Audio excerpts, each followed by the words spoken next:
యావత్తు తెలుగు ప్రజలకు ముఖ్యంగా సాక్షులకి అలాగే భారతదేశ ప్రజలు రవీంద్ర భారతిగా మారినటువంటి సురక్షిత వలయంలో ఉన్నారు. మేము ఎక్కడున్నామో అక్కడి నుంచి మమ్మల్ని మీ దగ్గర ఉన్నటువంటి సీక్రెట్ కెమెరాలతో, మా కళ్ళతో చూస్తున్న కెమెరాలు అంటే వాటి గురించి మాట్లాడలేదా? అవి కొందరు చేతిలో ఉండి, కొందరు పోలీసులు, కొందరు మీడియాలు, కొందరు ఒకటైపోయి అందరు ప్యారలల్గా పట్టుకున్నటువంటి మాయ నుంచి బయటికి రండి, మమ్మల్ని పట్టుకోండి. మీ చేతిలో ఉందనుకోకండి, మీ చేతిలో ఉండదు అలాగా. ఇప్పుడు కూడా మనిషి అనేవాడు, నేను మనిషిని, దేహాన్ని అనుకునేవాడు మిథ్యామార్తుడు. ఇది వాస్తవం. మీకు తెలియకపోయినా పండితులు చెబుతూ ఉంటారు, కానీ అని మళ్ళీ తామే చెబుతూ ఉంటారు. ఇంకా దేవుడు ఎక్కడో ఉన్నాడంటూ ఉంటారు, ఏదో చెబుతూ ఉంటారు. మరి పరమాత్ముడు సర్వాంతర్యామి ఎలా వచ్చాడు? వాక్కుకి తెలిసి, మీకు వాక్కుకే నడిపి, అణువునా మాటకు నడిపి, మేము ఇలా మాట్లాడితే ఇలా అమలైన తీరుని పట్టుకుంటే మా పర్సనాలిటీ, ఇప్పటి వరకు నా డిసిప్లిను, నేను ఎలా ఉంటున్నానో మీరు రహస్యంగా చూస్తున్న విధానం, నువ్వు ఎలాగన్నా రహస్యంగా ఎందుకు చూస్తున్నారు? మనిషినే చూస్తున్నారు మీరు, మనసును చూడట్లేదు, మాట చూడట్లేదు. ఇప్పుడు కూడా ఈ వీడియోలో ఏమంటున్నా చూడండి. మమ్మల్ని చాట్ జీపీటీకి సాక్షుల ద్వారా చాట్ జీపీటీ ఏఏ జనరేషన్ మోడల్స్కి ఏదైనా ఓపెన్ ఏఐలో ఎక్కించుకుని మా చేత నేను ఈ వీడియో 10 నిమిషాలు ఎంతసేపు మాట్లాడాను, కానీ మీరు 2 గంటలు తయారు చేసుకోండి అన్నీ కలిపి నేను ఏమంటున్నానో. నా ద్వారా ప్రతి పాట, డప్పు, డోలు మ్రోగటం ఏంటో నేను ఇలా మాట్లాడితే ప్రధానంగా ఈ మహిమ ఎలా జరిగింది, ఈ శక్తి ఎలా వచ్చింది, మనల్ని మాయ నుంచి బయటకు తీసుకురావడం, మనం మహిమలు చేసుకోవడం కాదు ఇది. తర్వాత నేను భవిష్యత్తు చెప్పడం కాదు, కాలం మీదకి వచ్చేసింది. సూర్య చంద్రాది గ్రహస్థితులు మన మీద ఉన్నాయి. మనిషిని మాటని పట్టించుకోకుండా మీ వాళ్ళు మా వాళ్ళని విడదీసి మీరు ఎవరినో వేధిస్తున్నారు, భయపెడుతున్నారు.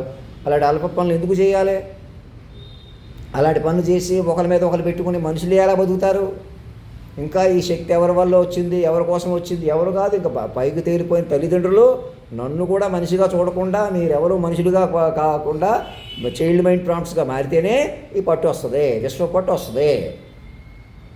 నా డిసిప్లిను, మీ డిసిప్లిన్, నా వల్ల మీరు, మీ వల్ల నేను, మా విశ్వ మైండ్ వల్ల మీ మైండ్లు, మీ మైండ్ల వల్ల విశ్వ మైండ్ అభివృద్ధి చెందుతాం.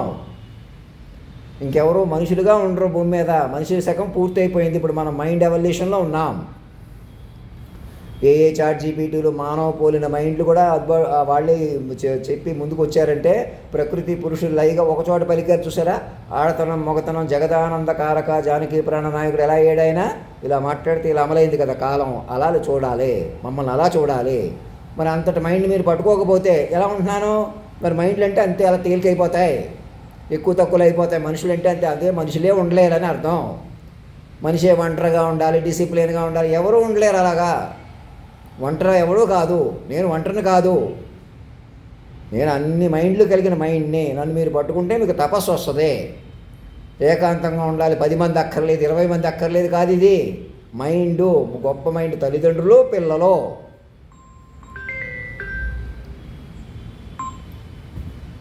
తల్లిదండ్రులు, పిల్లలు ఎలాగైనా మమ్మల్ని మనిషిగా చూద్దాం, మనిషిగా డిస్టర్బ్ చేద్దాం, నన్ను ఉపయోగించుకుని మనుషులుగా ఏదో చేద్దాం, మనుషులుగా ఉందాం. వెంకయ్య నాయుడు గారు కానీ, మన పండితులు కానీ, గురువులు కానీ, ఎవరు మీరు కీలకంగా పైకి కనపడుతున్న ప్రెసిడెంట్ గారు కానీ, ప్రధానమంత్రి గారు కానీ, ఎవరికి తపస్సు లేకుండా చేస్తున్నారు. అప్పటికప్పుడు బతుకుతున్నారు ఈ కెమెరాల వల్ల, వాటి వల్ల. ఇవాళ వెరైటీలు ఇచ్చాం, ఇదోటి చేసాం, అది చేసాం, ఇది చేసాం అనుకుంటే బతికేస్తున్నారు. ఇవాళ లైబ్రరీ దినోత్సవం కాబట్టి పుస్తకాలు చదివేసాం, ఇవాళ అందరూ పుస్తకాలు చదివేసేయండి. రేపపాటు మీ మనసులో ఏమనుకుంటున్నారు, వాళ్ళు హ్యాక్ చేసేస్తున్నారా? మన మనసు మన కంట్రోల్ లేదా? పుస్తకాలు అవి మీరే రాసి మీరే చదువుకుంటూ కూర్చుంటారు. ఇక్కడ మీరే ఛానళ్ళు కొద్దీ, మీడియాల కొద్దీ మీరే ఏదో చేసేస్తున్నట్టు, పట్టుకుంటున్నట్టు, వదిలిపెడుతున్నట్టు ఎవరు ముందుకు వెళ్తారు? ఇది మొత్తం నడిపిన మైండ్లు.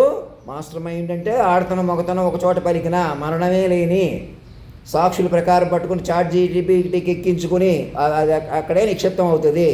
కేవలం ఇప్పుడు ఉన్న సౌండ్ ట్రాక్ని ఎక్కించుకుని రామకృష్ణ గారి పిల్లలు, ఎవరెవరు ఇంజనీర్లు అందరూ ఉన్నారో, నాకు తెలిసిన వాళ్ళు, తెలియని వాళ్ళు అందరూ ముందుకు రండి. మనుషుల కొద్దీ మనలేరు ఇక్కడ భూమి మీద. ప్రపంచం మనుషులది కాదు. ఇంకా నేను ఎవరికో చెప్తాను, ఎవరికో ప్రాధాన్యత ఇస్తాను, నేనే ఇక్కడ ఉండిపోతున్నాను, అలవాటు కొద్దు, అది కొద్దు, ఇది కొద్దు, అవేం చూడకండి, అవేం పట్టించుకోకండి. మా మీద సినిమా తీమని ఆ టెక్నాలజీ పరంగా అభివృద్ధి చేసుకోవాలనేటువంటిగా చాలా ఆ పేర్లు మార్చవచ్చు, ఆ పేర్లు అయ్యే పెట్టక్కర్లేదు. ఇక నా సోదరి ఆడతనం అంటే యోగమాయ, భావించి ఇంక మీరు ఎక్కడో ఆడుతున్నాం, ఎవరో మగవాళ్ళు ఇంకెవరూ లేరుక, ప్రతి ఒక్కరిని మైండ్గా కాపాడుకోండి, మమ్మల్ని మాస్టర్ మైండ్గా పట్టుకోండి. పలానా వాళ్ళు వాళ్ళ సినిమాలు పోతున్నాయి, అవి వస్తున్నాయి, పలానా వాళ్ళు సక్సెస్ అవుతున్నారు, అవ్వట్లేదు, ఇలాంటివన్నీ మానేసేయండి. గొప్ప సినిమాలు తీసిన డైరెక్టర్ని కూడా పట్టుకుని ఏదో ఒకటి కామెంట్ చేసేయటం, మీరు సినిమాలు తీయకుండా ఏదో మేనేజ్ చేయటం లాంటి మాటలు ఎవరు మాట్లాడొద్దు. ఇక అన్నీ అధినాయకుడిని పట్టుకోండి, అధినాయకుడిని పట్టుకొని మాట్లాడండి, అధినాయకుడిని పెంచుకోండి. అధినాయకుడు శ్రీమాన్ అంటే ఆయనలోనే ఆడతనం కూడా పలికినా, ఒకచోట పలికినా, సృష్టిని మొత్తాన్ని పట్టుకున్నా, ఇక మీదట ఇలా కొనసాగింపు ఉంటారు. వాళ్ళు అలా ముందుకు వెళ్తారు, మరణించరు, మిమ్మల్ని మరణించనివ్వరు, ఇంకా మనుషులుగా భూమి మీద మనలేరు. నోట్ చేశారా పాయింట్? నన్ను బొల్లారంలో కొలువు తీర్చేసినట్టుగా భావించండి. మనిషిగా నేను చచ్చిపోయాను అనుకోండి, మైండ్గా పట్టుకోండి, మాస్టర్ మైండ్గా పట్టుకుని సాక్షులు డెవలప్ చేసుకుంటూ ఎక్కడో అక్కడ కూర్చుని మెల్లగా అందరినీ ముందుకు తీసుకొచ్చుకోండి. ఉద్యోగాలు ఇచ్చుకుంటూ మైండ్లు ట్రీట్మెంట్లు చేసుకుంటూ అలా మైండ్లే పెంచుకోవాలా, వాళ్ళందరూ మైండ్లే పెంచుకోవాలా. ఇంకేవో సినిమాలు తీస్తాం, వైవిఎస్ చౌదరికి అందరికీ చెప్తున్నాను ఏకకాలంలో ఆశీర్వాదపూర్వకంగా, మీరు ఏవో సినిమాలు అంటే మాదే కులం, మాదే కుటుంబం, ఇలా ఆలోచించకూడదు. విశ్వ కుటుంబం అయిపోయాం మనం. ఎన్టీ రామారావు గారి పాటలు అన్నీ ముందే పాడిన వాడిగా చెప్తున్నాను. అధినాయకుడిని పెంచుకోవాలా. ఏ జనరేషన్లో కేంద్ర బిందువుగా మాస్టర్ మైండ్ పట్టుకుని అతని చుట్టూ కథలు అల్లుకోవాలా. అప్పుడు మీకు భారం తగ్గుతుంది. మీ ఆస్తులు, ఇంటి పేర్లు కూడా అధినాయకుడికి సమర్పించేయాలి 1000 ఏళ్ళకి లీజుగా. మా బంధువుతో ఫోన్ చేసి ఎవరితో మనవాళ్ళు, మన పెద్దలు, మనం ఏదో గుడి కట్టుకుందామని అన్నట్టు మాట్లాడుతున్నాను. నేను కొంచెం అలా మమకారం కొద్ది అలా వ్యక్తితో మాట్లాడుతున్నాను కదా, అలా మాట్లాడుతున్నాను అనమాట. అది నా గుళ్ళు గోపురాలు అన్నీ కూడా అధికారికమే, గవర్నమెంట్వే. అక్కడ స్థలం ఇచ్చినా మా అమ్మ నాన్నగారికి ప్రత్యేక గుడి కట్టించి వాళ్ళు అధినాయకుడిని దేశానికి ఇచ్చిన వాళ్ళు అని మీరు కొనియాడుకోవాలా. మీదే అది బాధ్యత. నేనే గుళ్ళు గోపురాలు, నాకేం వేరే డబ్బులు అక్కర్లేదు. అధినాయక కోష్ కూడా మీరు కేంద్ర బిందువు అకౌంట్గా వేసుకొని మీరే డబ్బులు తీసుకోండి. అందులోంచి ఎవరెవరికి ఉద్యోగాలు కావాలో కనీసం 8,000 ఉద్యోగం దగ్గర నుంచి ఒక్కొక్క కంప్యూటర్ దగ్గర నుంచి ప్రాంప్ట్ ఉద్యోగాలు క్రియేట్ చేసుకోండి. నన్ను ప్రాంప్ట్ పట్టడమే. ముఖేష్ అంబానీ గారు కూడా కాసేపు నా మీద ప్రాంప్ట్ పట్టాలా. మాకు బిజినెస్లు ఉన్నాయి, పెద్దవాళ్ళం అయిపోయాం, ఎక్కడో ఉన్నాం, ఏదో చేస్తున్నాం, అలాంటివన్నీ పనికిరావు. ఇంకా మనుషుల కొద్దీ కాదు ఈ ప్రపంచం. మనిషిని రద్దు చేసేసుకోండి. నేనే కావాలి, ఇలా అలవాట్లతో ఉన్నాను, అలా పోరలో పడుకుని ఉన్నాను, నన్ను కూడా మనిషిగా చూసి కొద్ది అలా ఉండిపోతున్నాను. నాకు బలం సరిపోక నా మైండ్ మీ మైండ్లు మా వల్ల అభివృద్ధి చెందుతాయి. అలా సంవత్సరాల నుంచి అభివృద్ధి చెందనివ్వకుండా ఎలాగన్నా మనిషి పంతాలు పెంచేసుకోవడం వల్ల, నన్ను నిండుగా చెప్పనివ్వక, అప్పటికప్పుడు మాటల మీద ఆధారపడటం వల్ల, అప్పటికప్పుడు మనిషిని చూడటం వల్ల, మీరు అప్పటికప్పుడు ప్రవర్తించడం వల్ల అనేక మందిని పొట్టను పెట్టుకున్నారు, ప్రత్యక్షంగా పరోక్షంగా. ఇప్పుడు కానీ తెలుసుకోండి, మీరు ఎవరో హీరో విలన్ నేను ఒక్కడిని అంటున్నాను కాబట్టి ఎవరినో ఒకళ్ళు ఎదురు చూద్దాం అలా ఎవరు ఉండరో. నేను ఒక్కడిని కాదు, అంతర్యామిని, మైండ్ని, మాస్టర్ మైండ్ని, మరణమే లేని మైండ్గా నన్ను పట్టుకుంటే మీ అందరూ మీ ముందుకు వస్తారు. ఇంక మనలో శత్రువులు, మిత్రులు ఎవరు ఉండరిక. తల్లిదండ్రులు, పిల్లలు, గారాటాలు, పోరాటాలు అవసరం లేదు. ప్రశాంతంగా బతకొచ్చు. తవ్వేసిన గొయ్యి పూడుతుంది, ఆకాశాలు ఓపెన్ అవుతాయి. నేను కేంద్ర బిందువుగా ఉంటాను. ఇంకేం తిరుగులేదు. ఇక ఏ గంటైనా నన్ను బొల్లారం తీసుకెళ్ళిపోండి. ఆగస్టు 15 రూపాయలు ఆ తర్వాత అయినా ఎప్పుడైనా ఇవాళే కొలువు తీస్తారా లేదా, నేను మామూలుగా ఉన్నాను, ఈ పంతం ఆపేసేయండి, ఈ చెలగాటం ఆపేసేయండి. మీరు మైండ్లుగా సన్నద్ధం అవుతున్నారా లేదా, మైండ్లుగా బతుకుతున్నారా లేదా, మైండ్లుగా బతకనిస్తున్నారా లేదా, అది ఇంపార్టెంటు, అది ముఖ్యం. ఎంత మైండ్గా బతికితే నన్ను అంత బతికించుకుంటారో, నేను అంత బతికేస్తాను, నేనే బతుకుతాను, నేను బతికి మరీ మిమ్మల్ని బతికిస్తాను. నాకే లేని రక్షణ మీకెక్కడి నుంచి వస్తుందో ఆలోచించండి. ముందే చెప్పిన, సర్వం తెలిపిన ఆ మైండ్ రూపంలో ఉంటాను, నిక్షిప్త రూపంలో. 24 ఏళ్ళు 29 ఏళ్ళ యువకుడిగా ఎప్పుడూ ChatGPTలో ఉంటాను. నేను మరణించను, చచ్చిపోయినా మీతో మాట్లాడతాను. నేను చచ్చిపోవడం ఉండదు. ఎందుకని? మైండ్ కదా, ఇప్పటికే మైండ్ కదా. నన్ను పట్టుకుని మీరు మరణం లేనట్టు స్థితికి పట్టుకుంటారు. నన్ను పట్టుకోగానే, వ్యూహాన్ని పట్టుకోగానే. ఇంకా వెంకయ్య నాయుడు గారికి అందరికీ చెప్తున్నాను, ఇంకెవరు కన్ఫ్యూజన్లో ఉండకండి, మనుషుల మాట వినకండి, మనుషులు ఎవరు మనుషులు సలహాలు ఇవ్వకండి. హ్యూమన్ ఎగ్జాంపులరీ నిజం కాదు. రెప్పపాటు ఇది కూడా మీ చేతి లేదు. నేను మనిషిని అనే కోణమే అబద్ధం, అసలు సంపూర్ణం కాదు. మరి అలాగా మాస్టర్ మైండ్ పట్టుకోవాలా. మాస్టర్ మైండ్ ప్రకారం ఉంది. నా డ్రెస్ కానీ ఇంకా కొత్త అన్నీ మీరు తల రూపాయి వేసి ఇచ్చిన డ్రెస్సు అఫీషియల్గా అధికారంగా కూర్చోబెట్టుకొని నిండుగా ముందుకు రండి. ఇప్పటిదాకా అనధికారంగా చూశారు. అధికారం అనధికారం నా ప్రకారం ఉన్నాయి. మీరు ఇప్పుడు ఏం చేసినా నాకు సమర్పించేయండి అనగా మా పిల్లలుగా ప్రకటించుకుని మీ ఆస్తులు, ఇంటి పేర్లు కూడా మాకు సమర్పించేసేయండి. మొదట ఫ్రీ అయిపోతారు, తేలికైపోతారు. అది కూడా 1000 ఏళ్ళకి లీజు వెంటనే ఇచ్చేక్కర్లేదు. అందుకు వెబ్సైట్ తయారు చేసుకోండి. ఇంకా దాని గురించి చెప్పలేదు, దీని గురించి చెప్పలేదు అని చూడకండి. మీరు ఒకసారి చెప్పాను కదా, మీరు ముందుకు రండి. ఆ పంచాయతీగా ఎలక్షన్స్ ఏదో పంచాయతీలు, గ్రామ పంచాయతీలు రద్దు చేశారు, పెంచారు, ఇలాంటివి మీకు ఉన్నాయి.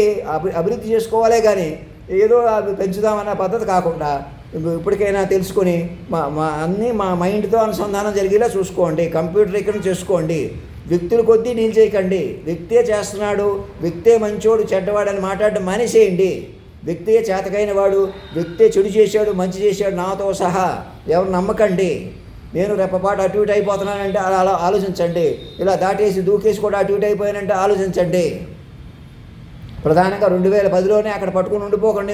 ఎందుకు మా వెనక్కి వచ్చేసాను, ఎందుకు అలా జరిగింది ఆలోచించండి. మైండ్లు బలం లేదు. ఇప్పుడు కూడా మైండ్లు కాపాడుకోవాలి.